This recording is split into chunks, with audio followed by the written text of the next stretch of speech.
পৃথিবীর কোনো সভ্যতা, কোনো সংস্কৃতি, কোনো মতবাদ আপনার জীবনের একটা অর্থবহ লক্ষ্য, একটা অর্থবহ উদ্দেশ্য, আপনার জীবনের একটা অর্থবহ টার্গেট আপনাকে কেউ দিতে পারবে না এক্সেপ্ট কোরআনে কারীম। কোরআন আপনাকে আপনার জীবনের লক্ষ্য বলে দিয়েছে, পাতায় পাতায় বলেছে, যুগে যুগে নবী রাসূলগণ বলেছেন। খেয়ে পরে ঘুমিয়ে নিজের জীবনটাকে পার করে দিয়ে এরপরে একসময় মরে মাটির সাথে মিশে যাওয়া, এটা অন্য 10টা প্রাণীর জীবন হতে পারে, কোনো মানুষের জীবন হতে পারে না। আল্লাহ বলেছেন ওয়ালাকাদ কাররামনা বানি আদম, আমি মানুষের সন্তানকে সম্মানিত করেছি। আল্লাহর সম্মানিত সৃষ্টি, এই সৃষ্টি আল্লাহ তাআলা এমনি এমনি সৃষ্টি করেন না। আল্লাহ বলেছেন আফা হাসিবতুম আন্নামা খালাকনাকুম আবাসা ওয়া আন্নাকুম ইলাইনা লা তুরজাউন, তোমরা কি মনে করেছো তোমাদেরকে আমি অহেতুক সৃষ্টি করেছি?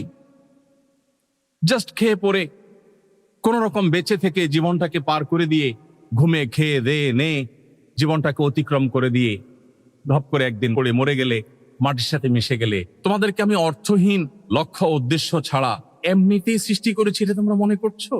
আমার কাছে তোমাদের আর ফিরে আসতে হবে না, এই মনে করে বসে আছো তোমরা? প্রিয় ভাই আমার, আপনি যদি কোরআন খোলেন আপনার জীবনের লক্ষ্য খুঁজে পাবেন, আপনার জীবনের উদ্দেশ্য খুঁজে পাবেন।